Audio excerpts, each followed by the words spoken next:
Igere Nee Chitab Kalenjin ibwote ne imwoe Nee Chitab Kalenjin ilele nenye. Igere Nee Chitab Kalenjin ibwote ne imwoe Nee Chitab Kalenjin ilele nenye. Ugezi so Chitab Kalenjin unengengi ngotingengi onime mwawe yenaitul. Kongo mengen konime teba tige mwaw. Igere Nee Chitab Kalenjin ibwote nenye. Igere Nee Chitab Kalenjin ibwote ne imwoe Nee Chitab Kalenjin ilele nenye.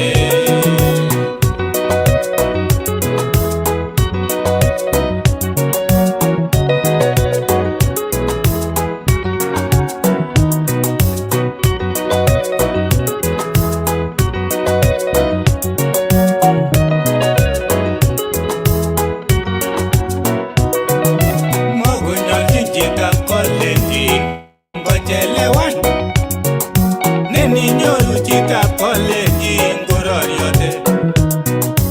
Itebelega imilene kotindoni kotoi kolega imilangi nekimwachi. Kikimwoe en wikit konye kororina.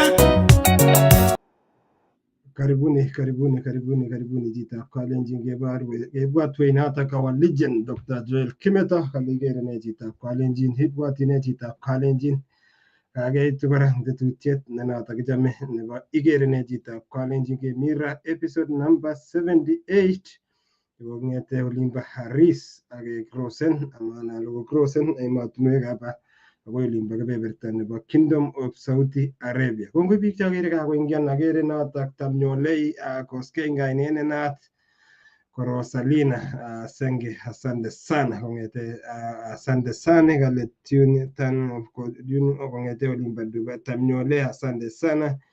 Notok our long term follower notok Koech Collins kale ready for the show watching from Kericho. Asante sana Chitab olimba Green Tea Kericho County.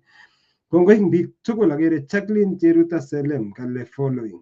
Asante sana Chitab Chepterit, asante sana Selem ak biik chechang kabisa. Ameche kityo recognize biik chechang followers chechang ing wholesale tumi emetab Australia. Meche kityo abwatwa kalo yon tom inyorchigei kelchin iwe YouTube nenyo subscribe en YouTube nebo Igere Nee Chitab Kalenjin. Iteshi kora atinye kora nebo Osea Kiprono ak isub pages chechok tugul asikosikchi yakakibwa show. Ameche kiwech kongoi akobo tetutiet nekisirtoi yu kokimi kebeberta nebo Lin chito kabisa nekocherech notok Falifola Chepchumba. Asante sana. Agere Philemon Koech kale chamuya asante sana. Agere Chitab oret nyongi akosuba kabisa subech kongete olimba Nairobi Kenya. Balozi kimi harakati chebo World Cup angen ale kiba timitab Morocco but unfortunately so I think two great teams are going to be playing today. Getendai Argentina or getendai France. So agere bik chechang chebo Kenya kosubi timitab France kale tuen bik chechang. So they seem to be saying watu wa France wenye wanacheza siku ya leo wengi ni watu walitokezea kule Africa. So may the best team win, and we are looking forward to watching the finals. Karibuni everybody. Tulitokezea upande wa Athens, so tutatoka kule Greece na tuende mpaka Saudi Arabia, ambaye tumempata dada wetu siku ya leo ambaye anaitwa Masi Wangeci, ambaye anapatikana upande wa Saudi ana Kingdom ya Saudi Arabia, tonyo number 78. Kilejina karibu asogabit get the style from here. So tukianza siku ya leo, naona mgeni wetu ameshafika, so tutaanza siku ya leo na tutajumuika na yeye na tutafuata story yake hili tupate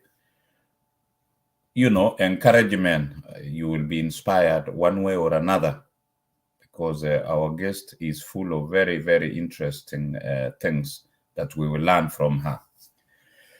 Kabla tujaona what is found in Saudi Arabia, ama the Kingdom of Saudi Arabia, tunaita huko Saudia, ama wengine wanaita Saudi Arabia, the Kingdom of Saudi Arabia, whatever it is. Tunaambia wewe karibu. Naona Simon Rotich, karibu sana. Ko tutamuasha our guest, and Masi, we would probably say feel free to use Kiswahili, Kiingereza, Arabic, lakini ukitumia Arabic or say ata float, I will float. There will be very few people that will understand. So we will use siku ya leo Kiingereza ama Kiswahili so that people will get inspired. So nafikiria tutakuasha hii useme tu jambo so that watu wanajua umefika, alafu ndio tuanze program. Mase, karibu. Umejimute Mase. So Mase, you've muted. Okay. Thank you so much. I am Masi Wangeci from Eldoret, place called Kimu Beta Farm. And I'm so happy to be here. I am home. Nakula ugali, I'm sick now. And I wanted to just share with you maybe my story from Saudi Arabia. Thank you. Yeah. Asante Masi, we look forward to following your story. I see so many people here. Josh Kemei, akiwa upande wa Nandi Hills, nakuambia karibu sana. So many people are very waiting for this program or this episode. The reason why watu wengi wanafuata ni kwa sababu ukiambia mtu Saudi Arabia mtu anatoroka. So utasikia why Wangeci ako pale na ana enjoy na ana smile despite yote yenye watu wanasema. So karibuni wote. So tutaangalia tu what is found in Saudi Arabia. So kwa siku ya leo nikiona tu Prudence, karibu. Ukiwa upande wa Italy tunakuambia karibu. Wasea monge na lete Igere mwaji isubit. So kagere Josh, kagere Simon Rotich, Philemon Koyet, Jacqueline Cheruta alikuwa, nafikiri alikuwa upande wa Saudi Arabia pia, lakini yako Kenya. Trofena Kogei o Kogei akiwa wherever you are. Collins, karibu sana. Osea monge na ligero gongo sigeta u program. Karibu Osea. Balozi agere chang biik kabisa chekile koingebeberwek tugul chebo mtandao chemi YouTube. Agere Frasidia Kalami Athens olimbo Ugiriki. Agere kosubech anatako. Agere kora kitinye Professor Ishmael Nicodemus Rono nekotoretech kora sikerichen tonyo akosubech kabisa jini kwa chini ak biik chechang kabisa. Ameche kityo balozi king'et safarit and then we recognize as we proceed. Kefokasani safarit nebo Masi Kiumba. Karibu. Kongoi, karibuni. So siku ya leo tumeenda or we've gone upande wa Saudi Arabia. So Saudi Arabia is inapatikana Middle East na iko na area ya 2,149,690 kilometers square, ambaye ni sawa na 830 square miles, namba 12 duniani. Population wako na population ya 38 million, about 38,400,000 pale hivi kwa 2022 census, 40th in the world. This country called Saudi Arabia iko na GDP magarnatet nebo $1.01 trillion, ambaye ni number 18 duniani. Wakigawanya hiyo magarnato, if you divide that wealth, kila mtu atachukua pamoja na Mase, wakigawanyia kila mtu waseme leo wamegawanya the wealth ya hiyo inchi, kila mtu atachukua $27,900, number 43 duniani. Very interesting things that are found in Saudi Arabia. Utapata oil, there is more oil than any other country in the world. Iko na mafuta kuliko nchi yote duniani. Camels are still very big business in Saudi Arabia, so very, very interesting. It's the world biggest or largest sandy desert. Na iko na the world largest airport in the world. So unaona, they are very interesting thing. The country is full of young people. Saudi Arabia iko na young population. 3/4 of or 2/3 of the population is under 35 years old. So the country has a young population. Watu wangali wako, under 35 wengi. So 2/3 of the country's population is under 35. Saudi Arabia inajenga the world tallest skyscrapers pale, so inaitwa Jeddah Tower. So ukitaka uone the tallest building in the world, uende kule. Despite social reforms and regulations, still ina restrict women have very little rights. So lakini nafikiria ina change, inabadilika. So karibuni, those are very interesting facts about upande wa Saudi Arabia.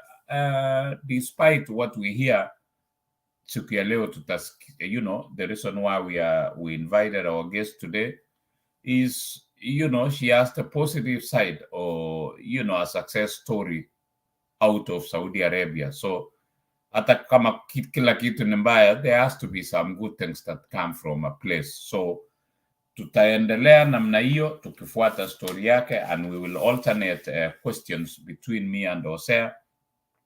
Our sister is not able to join us today. That is Engineer Janet Chepkogei. Chepkogei ngotimio leimige mejegeleji mpongezi en igorta anantumda nagota sta ngolimbaga katagityenun lagine magatinye tienda nagatagityeni lagine gilen pongezi abo giboiboen. So tun gait tumda nerube, we will be there. Other than that, ke magunjam nyach engoleimi agelejinin karibu maimuch konyo inendet amu mi Kenya ako togomi jogilen harakati jebo tumda. So kimagunjam nyach Janet engoleimi. So itakuwa tu mimi na Hosea na Masi. We will alternate the questions and we will go starting with Hosea. So Hosea atauliza maswali 2 questions, the first one, and then I will go like that as we continue mpaka tufike tamati ya kipindi hiki. So asante sana na tunakukaribisha. Thank you for joining us siku ya leo. So Benjamin Sogut, asante sana. Naona Professor, asante sana. James Kipchirchir akiwa Nairobi, tunakuambia karibu. Najua tuko ile watu wanangojea soka. So kabla ya hiyo, this is very interesting because soccer is coming from the Middle East. That is why we are there siku ya leo. So sisi tumetangulia, alafu nyinyi mkikuja tutakuwa tumefika kule. So it's not too far from where she is or where she, she resides. So karibu sana Hosea, utuanzishie alafu tukiendelea. And then Masi, feel free utumie Kiswahili, Kiingereza, alafu tuendelee namna hiyo. Karibu Hosea. Asante sana balozi, na pia watu ambao wanatufuatia, karibuni sana, tuendelee kwa pamoja. Swali la kwanza, Masi, Wangeci ni nani?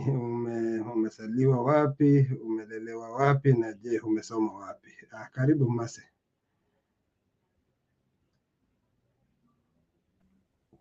Karibu. Okay, Masi Wangeci. Masi Wangeci, I'm born in Eldoret, raised in Eldoret. My parents were not originally from Eldoret, but they came to stay here. So I went to primary school in Uasin Gishu Primary, in the next to on your way to Uganda Road. I also went to Plateau Girls in Iberi. And on my college life, I went to Eldoret Polytechnic, Eldoret National Polytechnic in Langas, on your way to Kapsabet, I think. So originally Eldoret, yani from Eldoret, Uasin Gishu County. Yeah.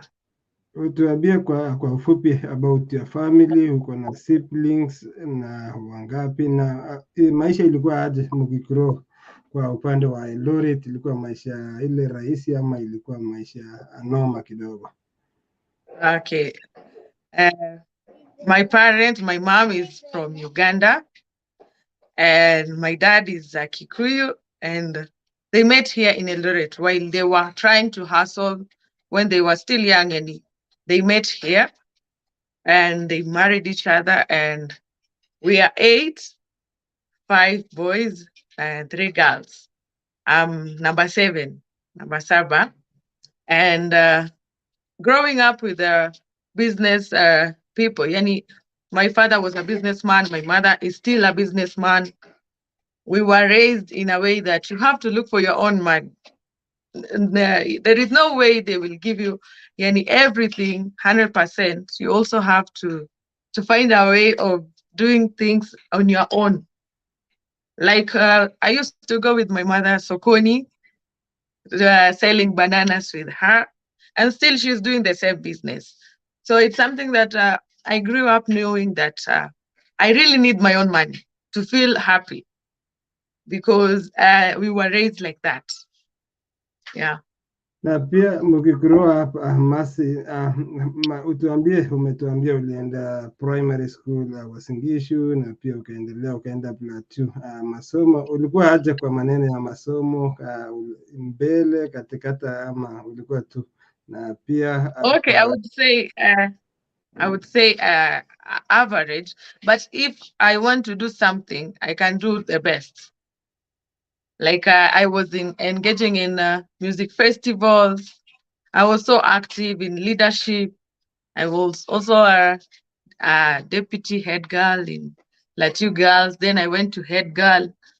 So I was raised in a way, if you want to do something, I could do best. But if I don't feel like I perform poorest. So I was an average student. So Masi, kabla ujaendelea osea, umetuambia Masi kuwa you have 7 siblings, muko 7. We are 8. You know, 8 of you, and so yeah. 8 people, it's not easy, raising watu nane. I mean, even raising 2 people these days is not easy. Maybe Osea is struggling and now kuna mtoto moja already. So raising 8 kids is not easy. So how was it mulikuwa ukifanya nini when you were young? So at that age ukiamuka ni nini unafanya? Okay, growing up hiyo kulipwa fees na hizo vitu yote hiyo, unasema wazazi walikuwa business people. Was it easy for them to pay fees for you guys, or it was hard? Ama nilikuwa namna gani? Okay, I would say that it was not easy because my father passed 2006 and in 2006 because he had a long lifestyle disease, that is cancer. And when he passed, it was so hard for my mother. So at that time, our firstborn was in college, Alfax College, doing IT. The second one, our second one was had refused to go to school. So my mother was trying to look for a course.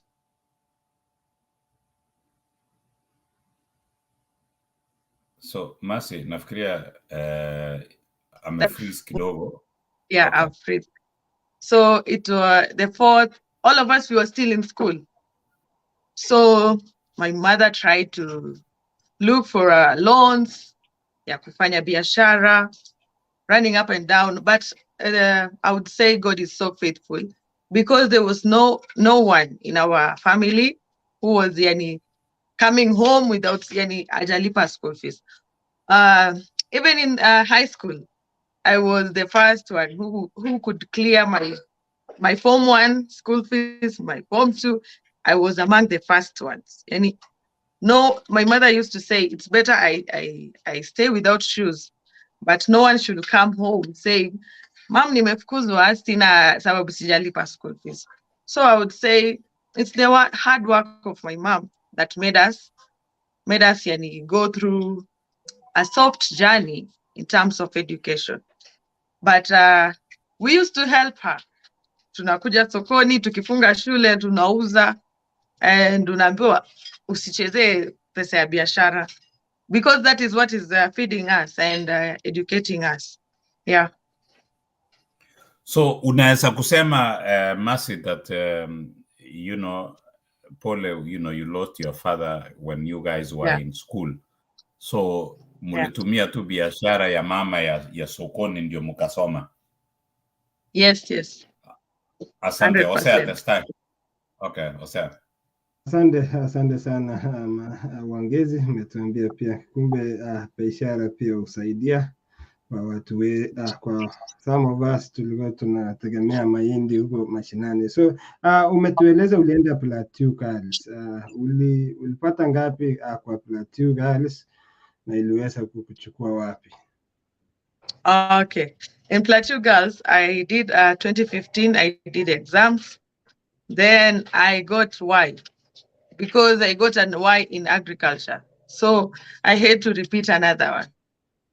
But other students who didn't do agriculture, they passed and they proceeded to university. All of them, they got B+. I think C+ was the last grade during 2015.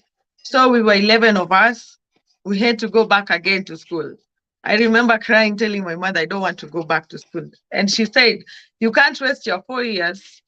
You don't want to, and come out without any papers. So you have to. So I went there because I didn't even want to study. I was so discouraged. I got a seaplane, 44. And that time the entry for regular. Yes. Mase nasikia ulipata why ni nini? What is a why? I mean, I don't know. You can educate me a little bit. Matiang'i came and canceled all our during that time. Oh, so our agriculture. Akicancel unapata why? So hakuna kitu umepata? It's like you did nothing. Yeah, it's blank, so, because on maths you get an A, chemistry you get C, then you see Y in agriculture, it's 0 now. Man, okay. Yeah. So to repeat the whole year again? Yes, I had to repeat the whole year. The same school. So ulirudia the same school. Okay, so thank God walikuchukua kwa shule yako hiyo. Yes, because it was all agriculture students. Yeah. So I went back and got a seaplane, and that time they were taking up to C+ of 46. For me, I got seaplane of 44 points. That is another heartbreak. So I had to enroll for COOP. They placed me to Eldoret National Polytechnic, and I didn't want to study in Eldoret again. All your life you have been in Eldoret. I wanted to go to a different town, maybe. Now they placed me there. The good thing I chose to do diploma in social work and community development, and they gave me that course that I wanted. So I studied there.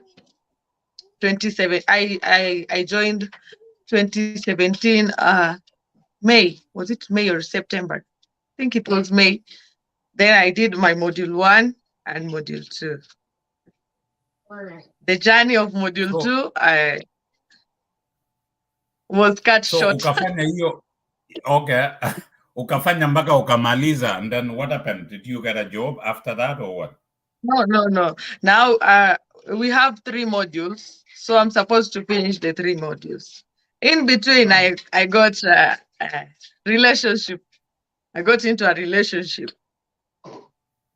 Then kucheza kidogo, ndio huyo mimi sasa niko mjamzito. And that's what happened. I didn't want to continue with the module 3 because I got a baby, and I asked my mother, please, can you take care of my daughter so that I can go to Saudi Arabia and get a living, because I don't want you to provide for me and also my daughter. And that's how my journey to Saudi Arabia started. So nani alichunga mtoto, ama na babaka alienda wapi, ama aliingia kwa nyasi huyo na akajiendea? Okay, when I was pregnant, I told the guy told me that he doesn't want responsibility.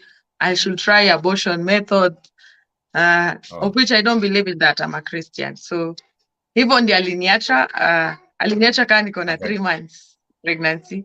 And because I still believe, yeah, because niko na furaha, yes, I can be a mother. Because not everyone wanatakanga watoto na wanapata. So I had mixed reaction. I have to study my career. Here I'm a mother. How will I provide? So my mother accepted to take care of my daughter. Nilimwacha kama ameturn 1 year old. So Mercy, how did your mother react? Kwa sababu analipa fees ya wewe kwenda polytechnic, alafu she's anafanya huko her business, whatever she was doing. Yeah. Ama she was hustling in the market there, with her business. Anakuweka shule, umefanya module 1, umefanya ya pili, and then suddenly ndio hiyo boli, alafu unarudi nyumbani. How did she react to you? Si rahisi, because I almost spent like 4 months without kukuja nyumbani. Nilikuwa naishi kwa marafiki, napitia marafiki, naambia twendeni mnisaidie, mama atanimaliza. Mama atanimaliza kwa sababu she was so disappointed. She expected the best of me, but now nimeleta jam. Sasa alikuwa discouraged, but later she accepted me and said, it's okay, because you made a mistake, don't repeat it again. Just prove to me that you can be a better person. Yeah. But she was really angry. So ikaishia module 2. So that means you didn't finish. I deferred. How did you? So tumekupata Saudi Arabia sahi, Mercy. How did you find out about Saudi Arabia? Kuna mtu alikuambia, you don't just wake up one day na kusema kwa sababu sikumaliza shule na Saudi Arabia. Did somebody tell you?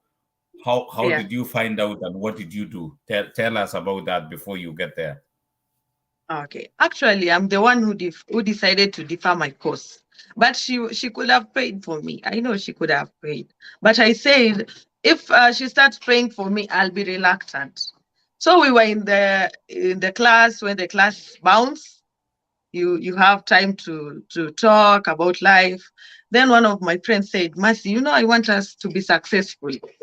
I want us to go and make money. Then we started inquiring. Then I started asking, how? I'm willing. Then they told me about Saudi Arabia. Nikawambia, me, I'm ready. I don't want to know if people suffer or don't suffer. I just want to go there.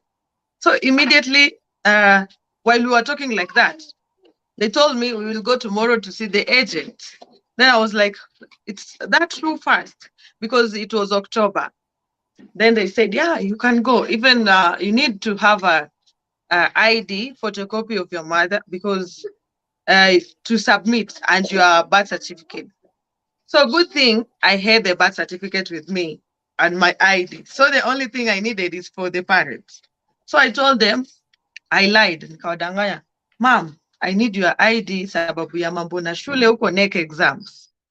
So akanipea, akaniambia na unirudishie, unajua M-Pesa, I can't work without it. Again, I requested for death certificate of my father for them to continue processing. So immediately nikawapea, wakaniambia, you have the next week I'm supposed to go for training to learn what things. Mercy, I thank you kwa sababu ni wapi sasa? Ni Eldoret? Did you go to an office in Eldoret? Did you go to an office in Nairobi? And where did you get the money? Do they charge wanauliza pesa? And if so, how are you able to pay for that process? Okay, one thing about people who are going to Saudi Arabia, you are desperate. You don't have anything at hand. So they don't ask you for anything. All they ask is your approval that you want to go there. So they're the ones to provide for you everything, even lunch. You reach there, you're like, I'm so hungry, I've not eaten anything. They will give you. Because you are a client, they have to attend to you. So I was in Eldoret, wakaniambia I will go for training in Nairobi. Kusikia hivo, it was like they said 2 weeks training, and they're the one to cater for my transport, food, everything. It's catered for. That's a golden opportunity for somebody who doesn't even have 100 shillings. So I said, okay, I will take it a chance and go. So we went there. The funny thing, we deferred, me and my friend and other ladies who were trying to look for a way out. They had not gone to college, so they were just around with us. So we deferred. We went 6 of us. Now it's so happy when you go with your people who you know. Now you don't even fear. You don't feel when you hear people saying Saudi Arabia. You are like, me, I'm going. I don't care. As long as I'm with my friends, everything is okay. So Mercy, when you go to this office, what do you take? You said that they don't really care. I mean, today want the minimum wasema umemaliza high school ama wanasema nini? And you know, like that time they were sorry. Yeah. At that time they were processing my passport and everything. Also, wanna process passport yako pia? Yeah, everything. Oh, okay. Yeah. So they took care of everything that I was supposed to yani, the visa, the passport, and they're the ones holding it. So okay. I was like, oh my God, they're doing everything for me. And I was so happy. So after the 2 weeks, we went back.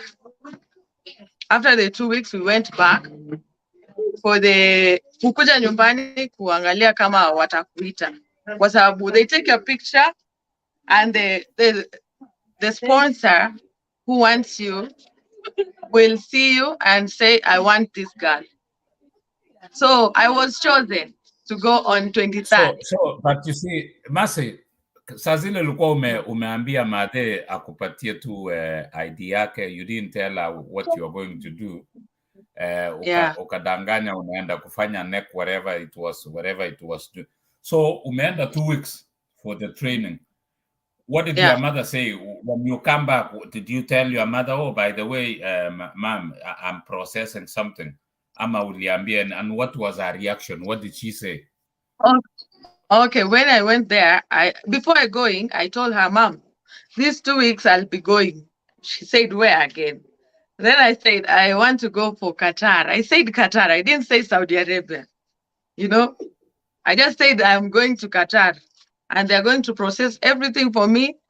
Then when I get the job, I'll pay them back. So my mother was like, okay, if it's Qatar, it's fine. It's fine. So already she had a clue that I will be traveling outside the country, but not Saudi Arabia. So Saudi Arabia came later when I was supposed to go on 23rd January. So I had to say the truth. Mom, I'm going to Saudi Arabia and my flight is on 23rd. I need to be in Nairobi and I need you to take care of my baby. Yeah. So what did she say? Kwa sababu ukiambia mtu sasa sahi hata wasea ama watu wenye wanatusikia ukiambia unakuja nyumbani unaambia ilikuwa ni Qatar lakini sasa imekuwa Saudi Arabia.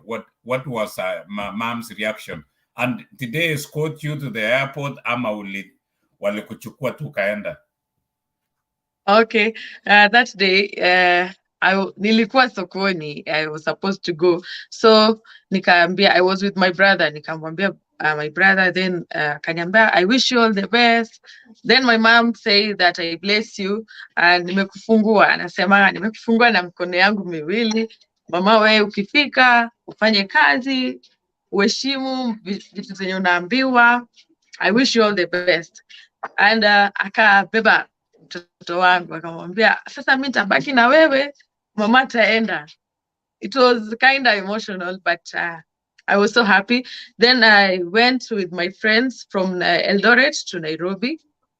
My mother didn't go with me or any other person. I just went on my own. I was in the airport, JKIA, alone. Yeah. So ukaenda sasa, umefika Saudi Arabia, ukaenda wapi na what happened, like na Mercy, ulikuwa ukienda as a what, like what are you going to do in Saudi Arabia? Wewe unaenda kama kama nane sasa unaenda kufanya what is the job description yako? I was going as a domestic worker. Okay. Sasa hiyo ndo watu wanasema house girls. But as we know, we are domestic workers. So reaching at the airport, my boss came. It is not supposed to be that way. I'm supposed to go to the office immediately. So reaching Jeddah, they don't have any office there. So my boss hold my hand and said, "Yella, bro, and let's go." So I was like, "No, I think I don't know you. How can I go with you?" And he just told me, "Let me see your passport." Then he said, "Yes, you are the one. Mercy Wangeci, you're the one." So we went to his house. I tried, then I asked for only one permission to talk to my family, to say that I've reached. The first time you get nervous. So talking to them, they are like, "Okay, but 5 minutes is very expensive. Talk to them, but 5 minutes." So you're like, "Mom, nimefika," imeshakatwa. So that's how it's the journey started. But I was so happy halfway and crying all the time because I'm seeing different things. The house is so big. The lifestyle there is so, yeah, it's something new I've never had. I've never known it will be this big. Because I asked the person, my boss, he was alone with the wife. And I'm asking, all this for me to work? How? Then he said, "Don't worry, we will arrange with you. Don't worry." So that was the first experience. Yeah. So Mercy, so umefika pale sasa, so ukapatiwa pahali ya kukaa, your boss picked you as a family. So kazi yako sasa ilikuwa ni nini kule, na how many hours were you working, ama mlikubaliana ufanye how many hours, alafu what take us through, was he nice to you, or was this family nice to you, and how did you communicate with them? Yeah, they were so nice to me. First of all, they are learned. The boss, Baba, is a cardiologist. Mama is a retired gynecologist. So all of them, they are educated. So we were just speaking English. And actually, they were so happy because I was speaking English. Other house girls who came there, they used to get it hard. So they had to use a translator with the phone because they don't speak English. They speak their mother tongue, and it was so hard for them. So that day, I told them I can't work from first floor to second floor to third floor. Really, it's not logical. And again, I want you guys to show me your washing machine, how I can wash it. Because yes, I've learned in school, in the training, but I need you to just tell me what you like and what you don't like. So the mother was taking me through the schedule. We had to create a timetable of cleaning only, because cleaning is what Arabs love. Even food, they can prepare or order, but cleaning, it's 100% you. So we created a timetable, and they included 1 hour rest at 7 to 8, because that is the time where I need to sleep, then wake up again at 8, because Baba is going to come. When he comes, Mama is sleeping. So I have to create another time for him, what he wants to eat, until when he goes to sleep, maybe at 1. So I used to sleep at 2. That was the journey for 1 year. So the second year, I told them, really, I'm getting tired. All the time I have to use painkillers. So try to reduce my my working hours, because I'm cleaning the whole apartment, and we are only 2. So, and we are using. Let me ask Mercy. So umesema first floor, second floor, third floor. Hii ni nyumba ya hii watu peke yao ama ni nyumba ya watu wengine? Yes. Until they have elevator, they have 3 bedrooms, and they have 3 bedrooms of their own. Others is for guests. They have a living room, very big one. It's like a conference. So you are like, oh my God, I'm cleaning all this and they're not coming. Visitors are not coming every day. So is it making sense? Then they discussed with the wife, and the wife said, I'll be cleaning once, where they don't use it once in a week. Now, so that I get some time for them, because they used to ask me, will you stay with us for this month or for another year or another year? They are like, yes, I will stay with you. But if this continues, I will finish my 2 years and go. The work is too much. So they were like, yeah, you are reasoning, because we are not using the whole apartment and we are not using all of it. We'll have to divide it. So Mercy, hata Yeah. wageni wasipokuja, they want you to go and wash and clean the Yes, you have place to where clean. nobody used. Oh, Yeah, okay. because we have the CCTV cameras everywhere, apart from the kitchen only. Yeah. Okay. Yeah. So ukaendelea for 2 years, Yeah. wakakubali kureduce. So let's say, Yeah. how many hours were you working in a day? It depends. During Ramadan, it's like the whole 17 hours. But Ramadan is always April, May there. That one you will work until you cry. You just see tears. But these other times, they were moderate. At times, you will work until 10, or at times at 8 p.m. Or maybe you tell them, okay, I'm tired from work. Can we order food? They do it. They will order food. Most of the time, they used to order. It's better I clean, but not again going to cook. Yeah. So lakini ukitengeneza chakula unakula chakula yako. Sa unatengenezea Yeah. wanini, kiteri ama ni nini? Ama wakuli. They asked me what you like. So I told them in Kenya we eat beans, because then we eat chicken and rice every day. So it was too much. So I told them we love beans, we love green peas, we love French beans. And they used to bring, you show them a picture, then they bring. And the only thing they didn't find is ugali, white ugali. But these other things they found. So Mercy, will you tell us, ama utatuambia, you found a good boss, they were good bosses. So Yes, how long did yes. you work with them?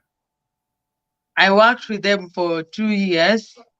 Then the last year, they allowed me to work as a part-time, because I told them I want to enroll for schooling. Then they say, he said, why you're always clever more than me? He'd always tell me, Mercy, you're so clever. So I told him, So Mercy, ukaambia you want to enroll in school. Nani atalipa na unaenda kusomea? What did you want to study? What did you want to study he now? asked me, where is the school? Because you know too much. I don't know. I told him it's in Riyadh. It's a place called Riyadh in Hammam, and I've seen it's for Philippines, and they accept all nationalities. It's called Total Care International, so that I can study caregiving and nursing aid, which will enable me to be a certified nurse assistant. So he was like, okay, so how are you planning to do? Then I said, I told him, I've researched on Friday, that is when they have practical classes, and they also have online classes. So these online classes, I'll be participating, and it's always at 9, because all of the Philippines, they are working also like us. So I'll be participating at 9 p.m. during my free time. So he told me, it's okay, Mercy, because I am open-minded person.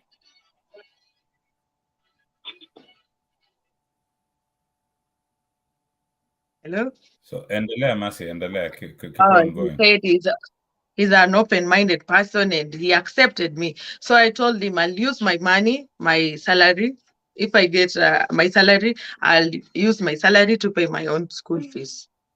So he said, okay, go ahead. Until November, it was an 8-month course. Until November, that is when I graduated. It was on 11th.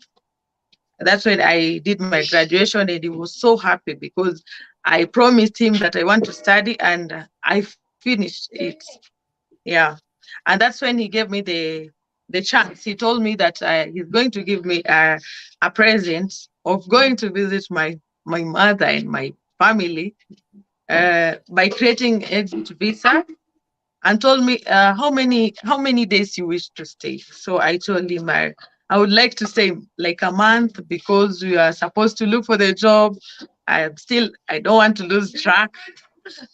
So that's it. So And he gave me akakubalia wewe sasa, so umemaliza shule, ukirudi unaenda kutafuta kazi ingine, utaambia huyu kwa heri, ama they become like your family, or what they are already arrangements are like you my making? family. They are already Yeah. like my family. I call him Baba because Okay. really, anytime I'm stressed, I always call him and I say, Baba, what do I do? Then he says, I think you should do this and that. Because at times they disturb you at school. They want a lot of documents you don't have. Then you're like, what do we do? Then he comes and help you out. So he's telling me that when I come, my karma is an residential ID there. It's supposed to expire March this 2023. So he's telling me that he wants me to get the job in the company in a hospital so that they can continue being my sponsor. So they will remove his name to be so that I belong to the company. Yeah. Alafu utakuwa unakaa na wao, ama Yeah, you'll find your own place? I can get a house, I can get the accommodation. Yeah. So walikuja graduation yako, ama they didn't come? My boss was traveling that day. He was going to conference in was it in London? Yeah, it was in London. He had a conference there. But Okay. the people who came, they are my close friends, the people that I look up to. During my attachment, I went for on-job training in Standard Hospital. I met a doctor there. He's a European. He's the one who came because he was like telling me more what I should do, how I should do in the school. So I invited him for my graduation, and he came. Yeah. So asante Mercy. So umefanya hii course, you've worked hard, your boss has supported you. Unajua ukiambia watu Saudi Arabia watu wanatoroka, and like Yes. ukiambia mtu unaenda Saudi Arabia watu wanatoroka. So Yes. while you are in college, what languages were you using? How were you communicating? Ama wanafanya kwa Kiingereza? Okay, that is an international school, so they are speaking English. Oh, okay. And Philippines, Okay. they are good in English also. Okay. And also Arabic, because at times you can find somebody who speaks Arabic. So you have to go in and try to make sure that you understand what they are saying. But we are speaking English in school. So asante sana Mercy. So basically, watu husemaga, like all the crazy bad things about Saudi Arabia. You can say basically inategemea penye mtu ambaye utampata, the sponsor that you will get will determine what you will do na vitu kama hizo. Yeah. So inategemea. I don't know. Yeah, I don't know if you have, just a follow-up question. Yeah. My question is, Mercy, probably tell us a little bit about maybe ukiwa shule, maybe kuna your friends yenye wako pande. What is the major challenge yenye unaona kwa mtu mwenye ako Eldoret na anasema Mercy ameni-inspire, nataka kuenda Saudi Arabia? So nini yenye unaweza mwambia mtu mwenye ako? Now mention a little bit for some few. Like what do they need? What do they need to ask? What do they need to look so that people don't get into trouble? Okay, one thing again, you should have you should be an easygoing person, because there is discrimination also because of our color. So you should not feel bad about it. You should, in fact, you should feel proud of it, because they will ask you, like a kid will come and ask you, why are you black? How, if you are somebody who is bitter, you'll feel bad. But if you are like person who is easygoing, you'll feel like, you are like telling them, ask Allah, yani ask God. Maybe we should ask God why we are like this. Again, also being humble in a way that at times they are shouting. Those people, they like shouting too much. It's not that I was always treated like a queen. There was a time even me, I was crying. But you cry and you feel like it's finished. Then they will come and tell you, Mercy, we are sorry about this. And you should be an easygoing person. Again, don't expect any. For me, I was like ready for anything. So I was not ready. I was so ready to sleep angry the way they are saying, kuosha hiyo nyoka yenye wanasema. I was so determined. I was like, it's okay, let me see it with my eyes. Because when you hear somebody saying, you get terrified for nothing. For me, I never saw that snake that they are washing. But when I was during the process, they were telling me, unaenda kuosha nyoka, unaenda kuosha umbwa. I was like, these people are Muslims. They don't love dogs. So how are you telling me this? So I was like, it's okay. Let me go and face it. At times it's not good. Okay. At times it's not good to hear from the negative perspective. Just concentrate on what you're going to see. So if you're going to see the snake, it's okay. Now you will know what to take next. If I had refused to go to Saudi Arabia, maybe I wouldn't be like this the way I am now. Out of listening to people, they say, okay, I saw on my advert, they were saying, on my post, they were saying I'm an agent. How can you be an agent and also you are working there? Agents are not supposed to work in Saudi Arabia. So at times people say things that they imagine, but they don't see it. And also, yani, being patient and humble, because if you are humble, they will feel guilty of mistreating you. When you are silent, you are like, okay, I'm sorry. You just say sorry. They're like, oh my God, Mercy, I'll never repeat it again. I'm sorry. Wallah, I'm sorry. Yani, you feel also, yani, you will feel like you are trying to humbling them. Because at times they are very high. They don't want to listen to you. They are like, no, Lazim, you finish this work, do this. So you are like, okay, I'll do it. They will come and say, okay, I see you are tired. Next time we'll do it. Because they're also human beings. They have hearts. So, Mercy, Yeah. utuambia, you know, like I heard you talking about the snake hii nyoka. Hata mimi I don't like, kama ni snake hiyo maneno sasa tutakosana hapo. Umbwa at least, you know, huko America kuna madogi hapa, watu wanapenda umbwa kabisa. Lakini sasa maneno ya nyoka, hii nyoka inafanya nini? What do they do with the snake? And I'm glad you've never umepata. Kuna wengine marafiki zako ambao wamepata nyoka. Yeah, to be honest, sijawahi shuhudia. Hata venye nilikuwa nasema, like, I wish I could know. There was a day a lady posted that anateseka ako kwao. Then I told my boss, why don't we go see him, to see her? Then we asked the lady to provide the location. Yani, the first thing again, when you want to go to Saudi Arabia, please know how to use location. Just be familiar with the locations, because that's the way we will get you. Yes, you're suffering, but we don't know your location. I'm saying you're in Saudi Arabia. Where? So if you are in Riyadh, you just tap your location and you share it. That's how they can help you, because we have bad Arabs and the good ones. Like my boss was asking, can you provide the location so that we go see what's happening there? I'm trying to look for the location I can't find because the lady doesn't know how to use the location. You see?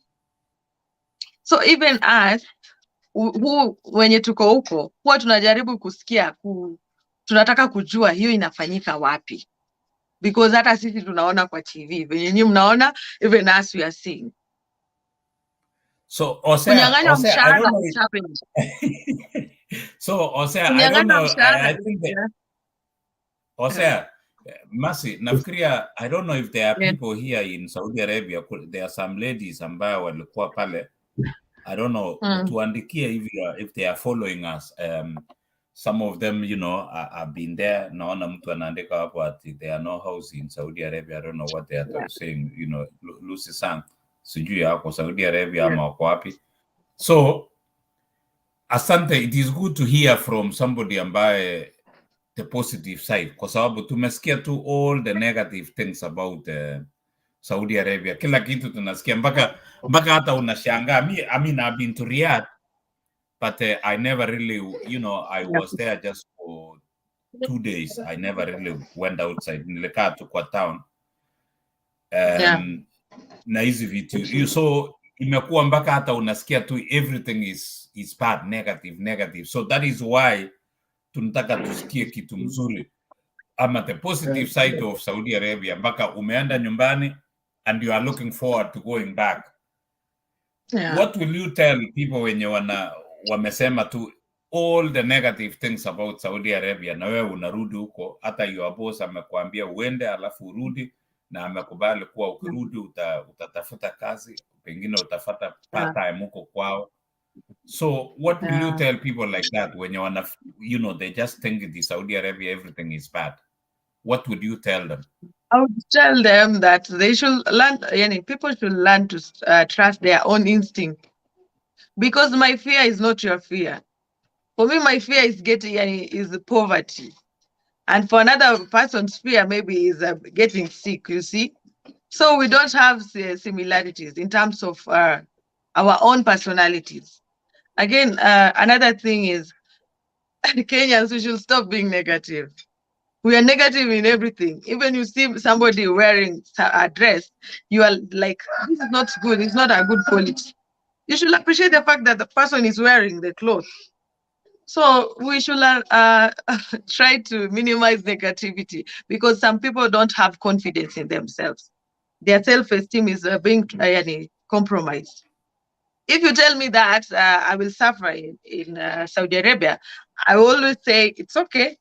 I trust myself. But another person will be like, oh my God, I won't go. I'm afraid. And also they are also human beings. Another thing also, always put God first.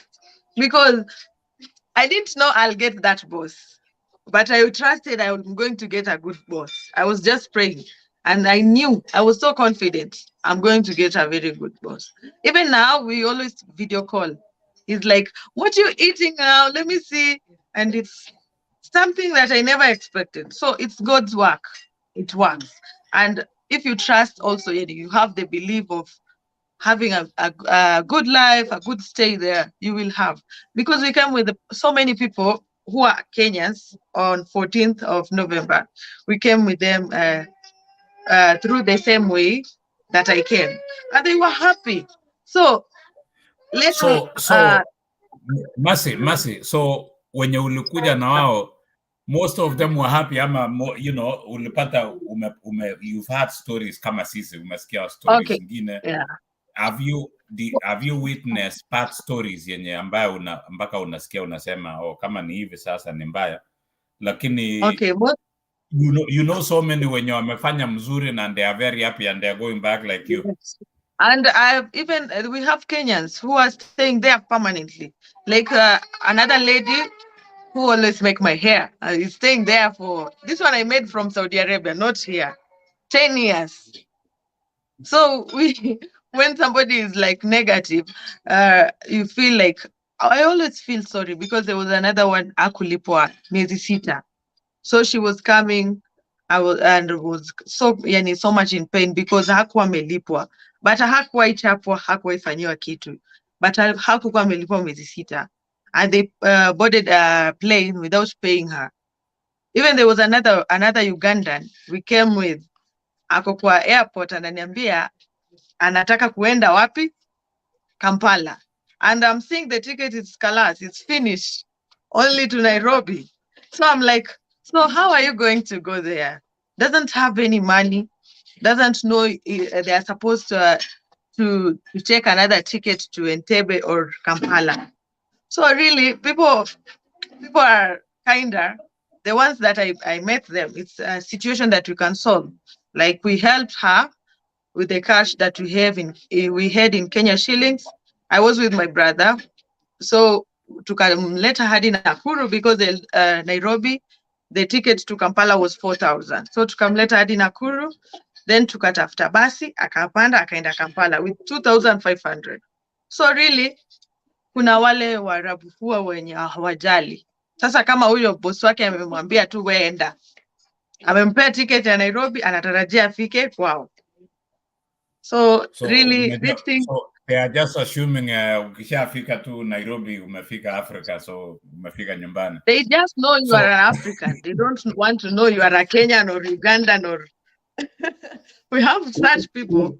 Kwa sababu basi pia sauti ni kubwa. Which area yenye unaona location hiyo Simba ama inategemea tu? Mimi naona sana kwa town ni mzuri. Because I was in Jeddah town, I was in Riyadh town. Also Damam is not that bad. But sasa hao wenye wanaenda wanapewa kazi ya kuchunga mbuzi, kidogo ndo huwa wanateseka. Because it's so far from the offices za agency. Tabuk, Hail, uko. Really, it's very far.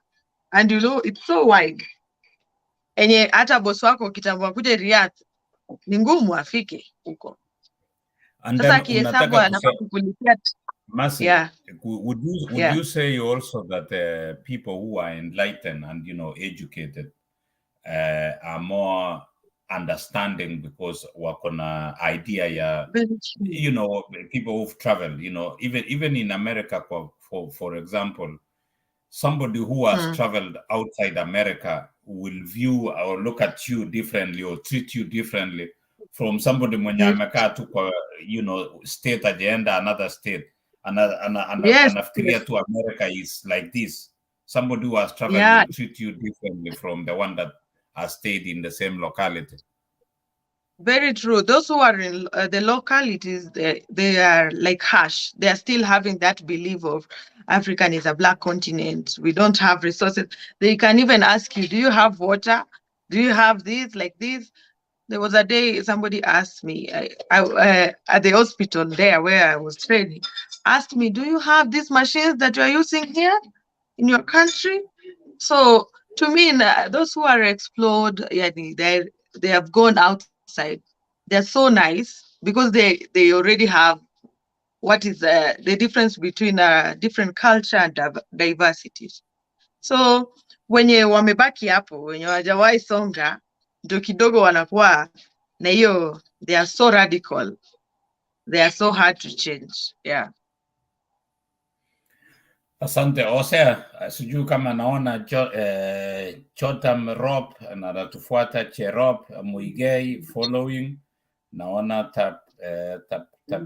Tabnyabei ama nani huyo anatufuata. I don't know who else. Chepchumba Kimotai following. Chesang Sharon anatufuata. Osea, I don't know who else is still following us. Asante sana balozi. Naona pia rafiki yetu Daktari Joshua Boit anatufuata upande wa India, na Liz Chepkoske upande wa Kitale. Asante sana Gosbet kabisa. Millicent Jepto, asante sana. Johnson Kimtai all the way from UK anatufuatilia, asante sana. Yusila Chepchirchir, asante sana. Komen, asante sana. VKSBet kabisa. Kidi Manu Kile following from Kericho County, asante sana Chitab Olimba, Kericho County. Picture changicho na kumbusha mwendo upande wa YouTube upate kusubscribe our YouTube ya Igere Nee Chitab Kalenjin, ili tukianza safari ya kila mtu YouTube na unapata ujumbe kutoka upande wa YouTube. Asante sana Jangbi kabisa. JCBH Engbetu Tabrane. Back to you. Kongoi ngakwetu kuliosubiri kisome gele. You like it, share it, alafu write a comment. Umesikia, a lot of people always say bad things about Saudi Arabia. At least we have somebody saying something positive about Saudi Arabia. Inategemea penye umeangukia. So you have to pray, you have to hope, you have to be optimistic. Tusikuwe negative kwa kila kitu. Inaonekana saa zingine tuko negative mpaka hata kabla hujaanza umeshaanza kuharibu, hata kama hujaanza safari. Even mwenye ako huko reserve ameanza kusema huko ni mbaya na hajafika hata Nairobi, lakini uko imeharibika. So kwa vile wamepaint imekuwa mbaya sana, so at least asante sana Mercy for painting it nice. So tukiendelea Mercy, as we continue. So kuna wenye wametufuata, wameangalia, umetuambia you have your little girl ambaye mama alichunga, ukaendelea ukafika Saudi Arabia, au kuosha nyoka kama vile alikuwa anakuambia, and you know, umefanya hii vitu yote hii. So maybe somebody is wondering and saying, is Mercy booked, you know, ama wewe bado huko, and what are the limitations, Mercy? Bado niko soko lakini sasa sitaki mchezo. Mercy bado wako soko lakini we hold fast mpaka Mercy amalize maneno yake. Career fast. Hatujafika penye tulikuwa tunaenda. Bado lazima tufike kwingine. Tusonge kidogo. Sawa. Asante sana Mercy. We will leave it at that. So Mercy yako kwa soko lakini she still has business to finish. Yeah, so sure. Yeah, Mercy, asante. We want to wish you the very best as you continue. And I like your optimism. Napenda vile where you are very optimistic. You said you pray a lot. I don't know, did you used to go to ulikuwa unaenda kanisani ama unajifungia kwa kona na kuomba? Kwa sababu I hear you are a prayer. Uko hakuna kanisa lakini we just you have your own room. Why don't you pray there? God is everywhere. So ulikuwa unaomba kwa room? Yeah, sure. Asante sana Mercy. Osea, sijui, so will you follow up with another question, Osea? Yes. Yeah. My question, Mercy, I think ukiona Kenya kuna a lot of unemployment rate. Kuna watu wengi wamesoma hawana kazi na wanahangaika kabisa, ile kuhangaika yenye. So what's your advice for the young people? Na sahi wamesikia ujumbe ya kwenda Sauti ni kwenda kuosha nyoka, maisha ni ngumu. What's your advice for the young people?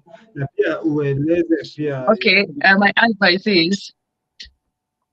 Yes. Karibu Mercy, your advice to the young people. Okay, my advice is, for me, I want to be a nurse. I've not yet reached there, but I know I'll be there. So you have to start from small. You don't have to be, if I studied engineering course at nipate kazi immediately as an engineer. You can start from small. My brother studied biomedicine, but he was also painting. Unampea kazi ya kupaint. So anafanya. So we should start from small and also be ready for, you know what you want, but you can start from a zero, from down there. Like when I was a house girl, I used to feel good because I am able to kutuma pesa ya maziwa na pesa ya pampers. So it's also something, and you have to embrace it. Si ati lazima ukuwe unafanya kazi ya ofisi ama uandikwe kwa county ndio upate hiyo, ndio ukuwe na raha. Unajua hata mimi huwa nasemanga sasa hivi venye nitavangwa ya nurse nikihudumia a patient, I will be so proud. It will add, because it's something that I admire doing. So you should start from small and accept it. Hata mimi pia ukinipata sokoni nakuzia ndizi, I'm always happy because I love it. You are giving me money and unanisaidia. So start it, you should start with the confidence in your heart. You feel proud, and also all is not lost. I know our country, we don't have jobs. Kila kitu inakaa ngumu kiasi, but jaribu. There is always a way. Where there seems to be no way, God will always come for you. So that is it. And I'm not saying you should go to Saudi Arabia. Just follow your heart. If you feel like coming, welcome. And if you don't feel like you don't want to go anywhere, even my sister doesn't want to go to Arab countries, but it's okay. It's her own decision, you see. So we don't have to be, all of us should be on the same plane, the same direction, yeah. So Mercy, umeongelesha young people, you know, that it's good to follow your heart, which I like. Lakini usikae tu pale ukingoja, it is not going to come. Hata if you choose to stay home, do something. Don't just choose to stay home and choose to do nothing. So do something. But if you are given an opportunity, Mercy, to advise serikali ya Kenya ama county government, kwa sababu nasikianga county government nowadays, nilisikia county governor wenu wa Uasin Gishu alikuwa huko Canada akijaribu kutafuta nafasi, akaenda, he's trying to look for Finland, hizo places. What advice would you give to the serikali about Saudi Arabia? Kama ukipewa nafasi kama Mercy, what advice would you advise to look for, Mercy? Okay, for the longest time, Saudi Arabia is known just for house girl jobs. We also want a nurse job. We want to get a diplomatic visa. We don't want to get sponsorship visa. Because if you get a sponsorship visa, you are under somebody and he's the one to control you, you get? But those who are getting, like in Cameroon, I have a friend who is a Cameroon and a Congo friend, and also Ethiopian. They have diplomatic visa, of which they are able to work and they are being respected. Yani. Not like you who is under sponsorship. You are shielded down. So if it's possible, they should also introduce a diplomatic visa and work visa in Saudi Arabia. That will be the best thing ever because we'll have all the professionals. You being served by a Kenyan doctor, you will feel so much and you are at home. So that is it. Asante sana Mercy. So serikali wakitusikia wajaribu professional visas, not the sponsorship. Wakitafuta hiyo watakuwa wamesaidia Kenya. So kama Mutua, tulikutana na Mutua huko Washington DC. Mutua nasikia alikuwa ameenda Saudi Arabia na uliishi huko. So negotiate for diplomatic and work visas, not the sponsorship. Work visas. That would help. Work visas will help, na itasaidia na ita-reduce hii maneno yote yenye tunasikia.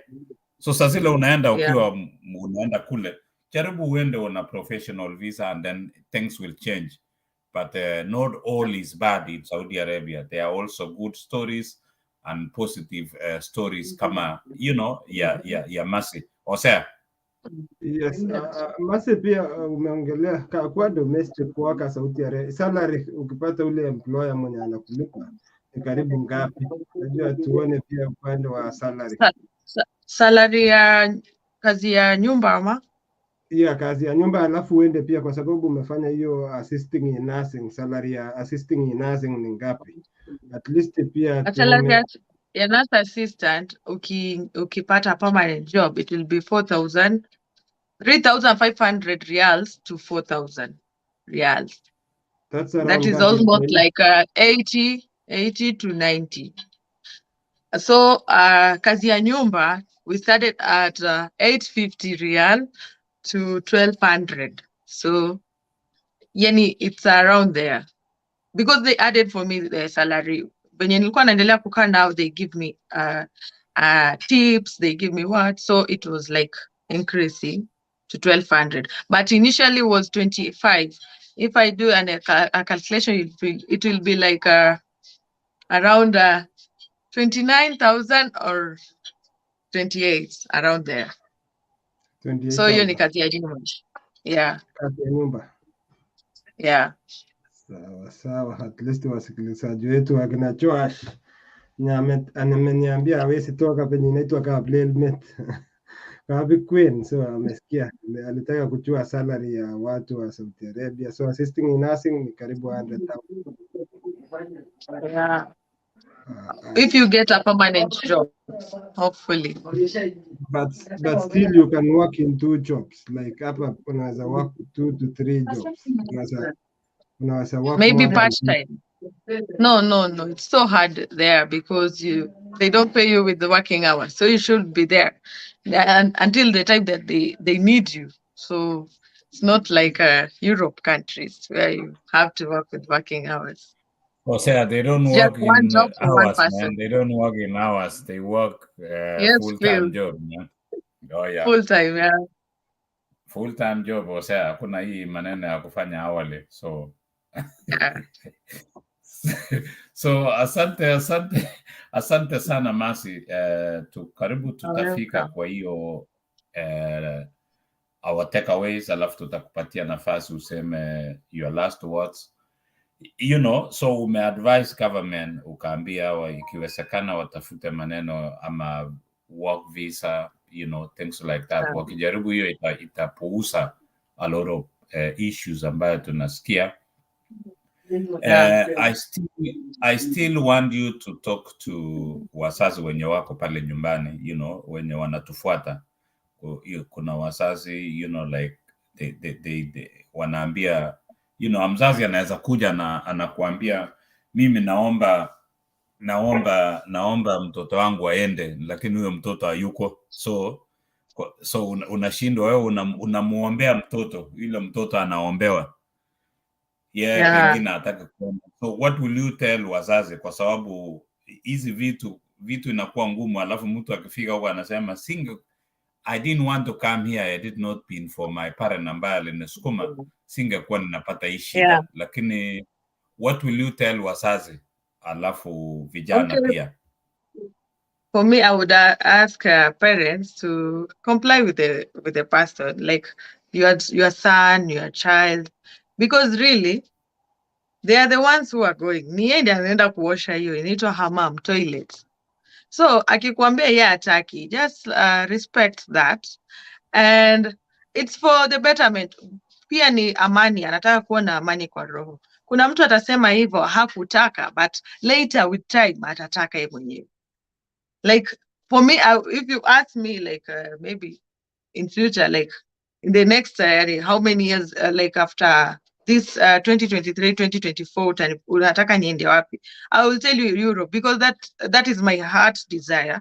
But as per now, I feel like I can do this first so that I can progress to another level. So parents, please accept. Najua you wish for all of us to be successful. You wish your kid to be, to make it in life. But usimskume, kama ataki, mwache.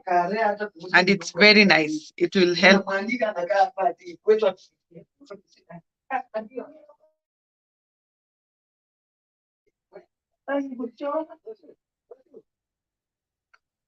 Hello?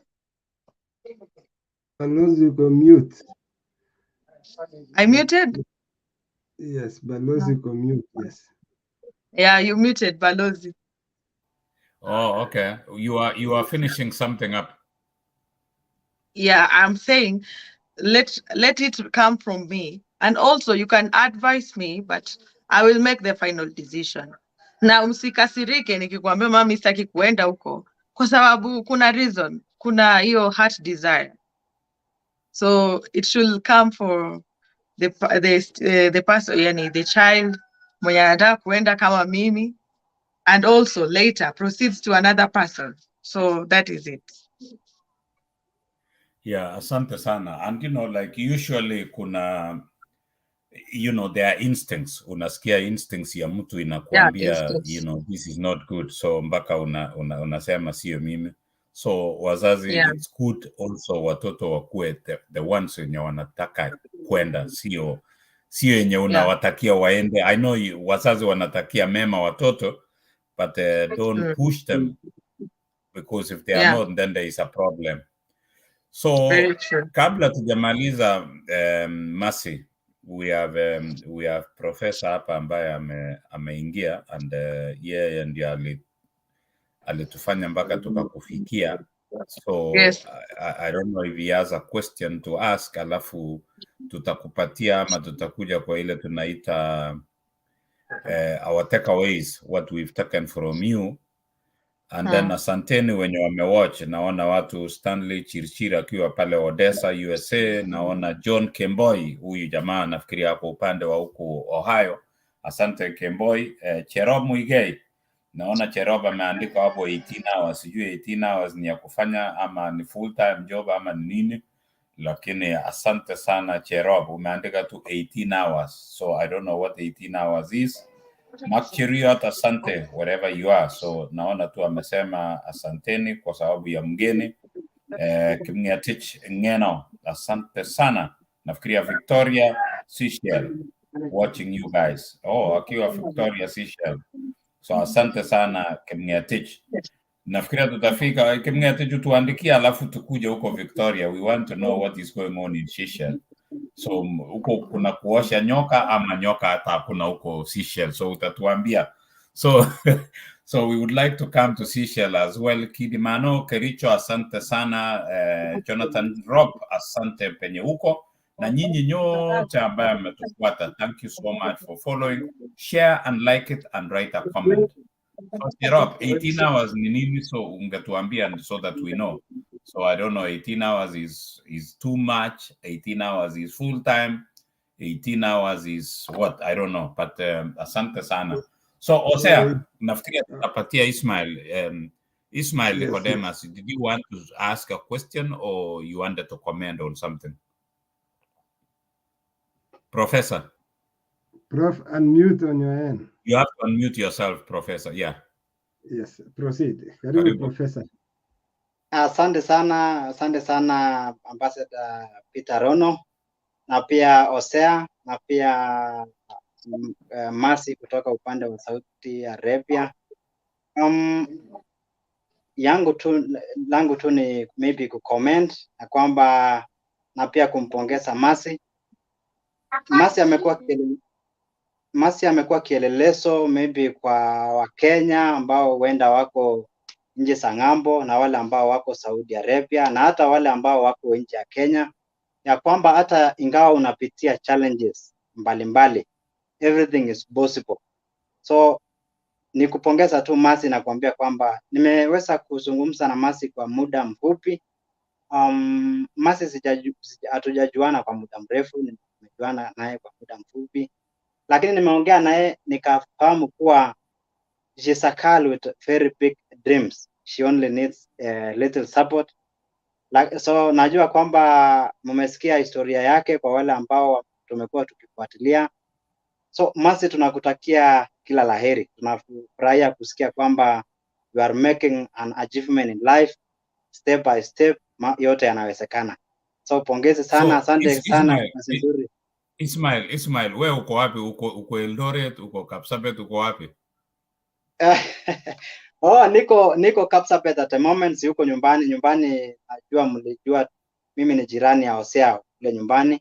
Lakini kwa sasa niko Kapsabet town. Asante. So the reason why I'm asking that, Ismail, wewe uko nyumbani, mukisikia Saudi Arabia, ukiambia mtu Saudi Arabia, so mtu akisema anataka aende ng'ambo na ako Kapsabet, alafu waambie ile ng'ambo iko kwa ile ng'ambo yote, kwa sababu kuna ng'ambo huko Australia penye Osea ako, kuna ng'ambo Amerika, kuna ng'ambo New Zealand, kuna ng'ambo hata Uganda. Ukiambia tu mtu ile ng'ambo yenye imebaki ni Saudi Arabia, nasikia watu wanakimbia Kapsabet, utawaambia nini ama unasikianga namna gani based on what Mercy has said? Swali nzuri hilo. Unajua Mercy alipo nieleza historia yake na nikapost Facebook, watu wengi hawakuamini, kwa sababu unapata kwamba kumbe ni kama China, hii Saudi Arabia ilikuwa imeharibika kwa muda mrefu. Kwa hivyo the moment I shared Mercy's story with a number of people, they were like, wow, so kumbe Saudi Arabia pia kunaweza tokea mazuri. Kwa hivyo yani hii historia ya Mercy imefanya wengi kuona, yani imefungua macho ya wengi kwamba kumbe hata Saudi Arabia kuna mazuri. Kwa hivyo kitambo ungesikia watu hawangependa kwenda mahali kama Saudi Arabia, mahali kama Qatar. Ungesikia watu wanataka tu kukuja penye huko ambassador kule US, ama wanataka kwenda mahali ambapo Osea yuko. Lakini leo kwa ile historia ambayo mmetueleza kuhusu Mercy, ninafahamu kuwa wengi wamebadilika, na yule ambaye unajua nimekuja nikakundua kuwa kumbe it depends with individual principles. It doesn't matter where you are. It doesn't matter whether you are in US, whether you are in Australia, whether you are in Qatar. Yeah, it is individual principles na vile unajichukulia mwenyewe. Asante Ismail. Masi, ndarudi kwako also for the same question. Kwa sababu, you know, I will ask you what I asked Nicholas ama Nicodemus. So, kuna ngambo mara mingi, kuna ngambo, you know, they say diaspora. So, diaspora ni ngambo yote. So, diaspora ni Australia, ni wapi, ni hata huko Saudi Arabia. So, ile ngambo imebaki kwa ule mtu amekuja. So, akienda kwa Nicodemus, Kapsabet ama aende kwa Hosea. So, Hosea atasema, nafikiria huko Australia imejaa, hawachukui watu, alafu akuja Amerika wanasema hata wa Amerika wamekataa kuchukua watu. Lakini ile ngambo imebaki tu ni ngambo ya Saudi Arabia ama Qatar. What will you tell them? Kama wewe ni Mkenya mwenye ako huko nyumbani na ile ngambo imebaki, utawaambia nini? What will you tell them ukiwa Masi? You should try something. Don't give, yani usikatae kitu kabla hujaona. Vitu nimewaambia, mimi nilikuwa nataka kuona hiyo nyoka kwanza ndio nihakikishe ni ukweli. Mimi sikuwa nataka kuambiwa ati nitaosha, nataka nione in action. So you should try, like, if that is the only available opportunity, why don't you give it a try? You never know. Milango huwa zinafunguka. Mimi nilikuwa Saudi Arabia. That's how I knew Professor Ishmael Nicodemus. And even yeye alikuwa anashtuka nikimwambia I'm in Saudi Arabia, anasema and the way you are looking good. So maybe ningekuwa Eldoret sahi kama sijaenda huko, I wouldn't be looking this good, right? And also we also want to go to Europe. We will also want to go there because of working hours and the way they are more developed in terms of accepting all nationalities. We also want to go there, but we start from small, going to the big agenda, you see. So you should try it. Don't usikatae. Maybe utafika huko upate bwana. How? Where's the joy? You don't know. You will not know. Or maybe utafika huko. There is a lady who Ugandan. The boss paid her wedding and also opened the business for them. So it's something. It's fate. You never know. Kuliko ukae nyumbani. Enda. So asante Masi, I like that kwa sababu wengine wanasema utaenda kuosha nyoka, umeenda huko hata hujaona nyoka yenyewe, so leave alone even washing, hata nyoka yenyewe hujaiona. And then mwenye kukuambia huko wanaosha nyoka hata yeye mwenyewe kwanza hajafika Eldoret na hata hajaona nyoka yenyewe, anasikia tu kuna nyoka. So sometimes give it a try and you know like be positive, usikue negative tu kwa kila kitu.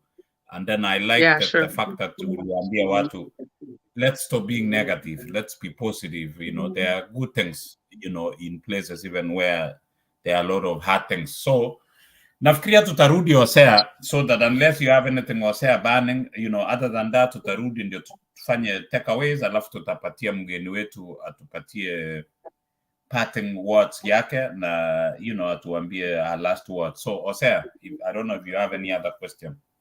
No, asante sana Masi, safari yako ni unique. We will be referring this story. Tukisikia maneno ya kulia kuhusu Saudi Arabia, at least kuna mtu yenye anafurahia kwenda Saudi Arabia. So my takeaway is always stay positive, initiate your own process. Kwenda Saudi ilikuwa agenda yako binafsi, so ukiwa huko ingekuwa agenda ya mtu mwingine.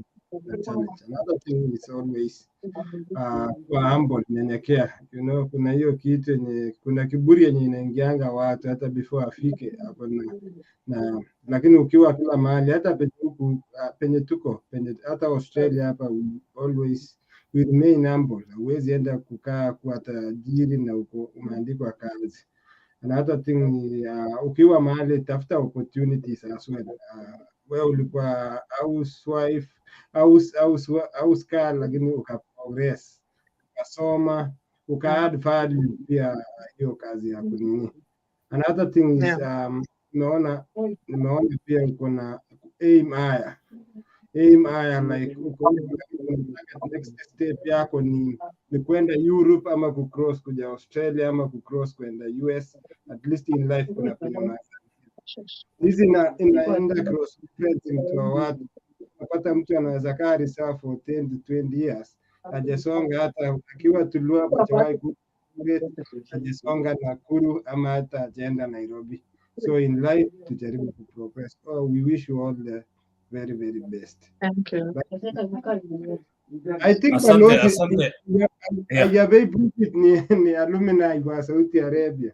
Yeah, we have Ayabei Bridget alikuwa Saudi Arabia kwenda Maravin saa hizi, so nafikiria probably she will have something positive about Saudi Arabia kwa sababu she came back okay, and you know anaendelea mzuri, akaenda huko akafanya harusi, so hapo sasa huko nyumbani.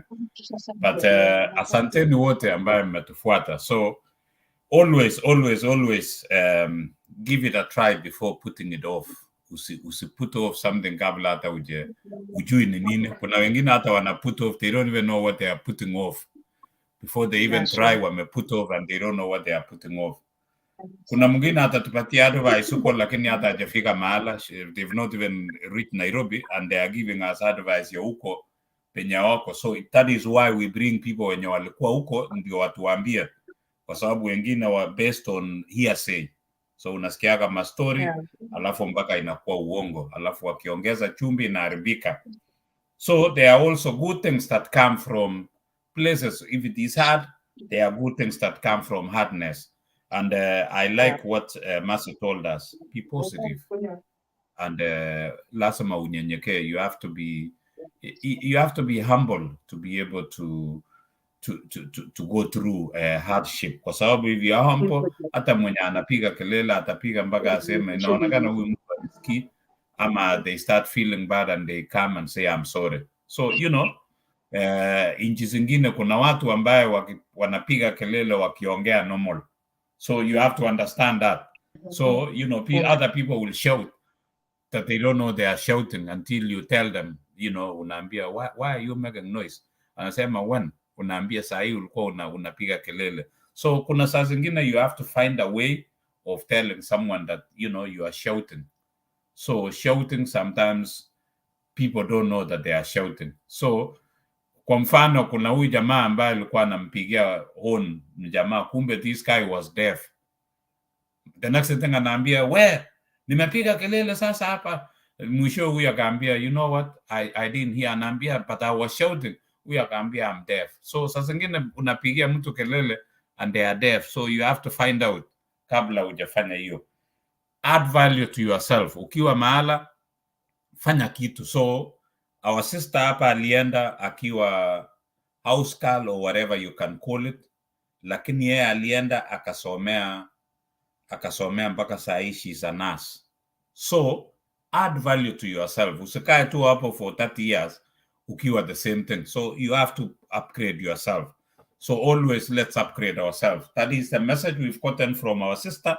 Tunakutakia mema Masi, as you continue aspire to do great things. We want you to shine. We want you to shed light in areas that, you know, watu wanaona ni giza. Lakini sasa at least you painted Saudi Arabia differently from what other people have painted. Thank you for all of you wenye mmetufuata. Asanteni nyinyi nyote ambaye mmetufuata. Thank you for following. Thank you for sharing. Write a comment. John Kemboy, asante. Chero Muige, asante. Mark Cheriot, asante sana. Machu Kipchirchir, thank you so much. Ayabei Bridget, asante. Na nyinyi nyote who have followed us, we thank you and we appreciate you. Share and then write a comment and like it so that we can continue. Be blessed. Asante Nicodemus, from wherever you are, we truly appreciate. Pass the message that Saudi Arabia kuna vitu vizuri. So wale walikuwa nakimbia pale Kapsabet, ambia, you know, if kama sio Saudi Arabia unaweza enda hata Qatar. Usipoenda Qatar, you can go to other places. You can go to Egypt. In fact, I got a message from a friend of mine ambaye alikuwa ameenda Saudi Arabia. The next thing ananiambia, mimi naambia, you know, why is the number different? Anasema, you know, it didn't work, so niko Egypt. So ako Cairo. So maybe tutaenda Cairo tuulize why did Saudi Arabia not work and now Egypt. So whatever it is. So, you know, as we continue, let's usisimame tu, you have to keep moving hata ikiwa ngumu. Thank you so much nyinyi wote mwenye tumetufuata. Thank you, our sister. We want to give you time, Mercy, utuambie your last words to our followers when you are metufuata. You know, tell them something, you know, positive, encourage them. You know, your last words in utaambia when you are metufuata, what our followers, what will you tell them? Mercy, karibu. Okay, thank you so much for having me. For the viewers, I would like to tell you, like, in everything that you want to do in life, always put God first, because that is the way out. We can't do it on our own. We depend on our Father, who is God. Another thing is always be just as I'm seeing you, I'm just seeing the positive side of you, that you are smiling, or you're not sleeping. You are looking at me. So I emphasize on the positive side, because that creates self-esteem and also confidence in somebody. If somebody wants to help you and you are seeing negative, even if he gives you all that you want, you won't appreciate. And also, let us remain hardworking, because Kenyans, we are known to be very hardworking. And we know we can do it on our own. Yani. We don't depend on foreign aid for us to be successful. We depend on our own strength. Yani. So that's my take, and I love you all, and be blessed. Thank you. Asante sana. Mercy, tunakutakia mema. May God continue to bless you and uplift you. Upate ufanya mema. May your dreams come true.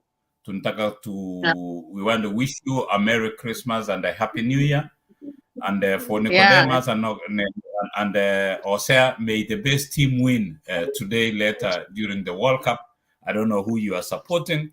And then baada ya hiyo, you know, tusherekee sikukuu ama mwaka mpya. Tunawatakia the very best. Thank you so much everybody ambaye ametufuata. Tunawashukuru ogige sutetu chena babe tutabra ngibe rurog oge makwa Kalenjin agasata Nee Chitab Kalenjin emwaura Kuya nilela bati eme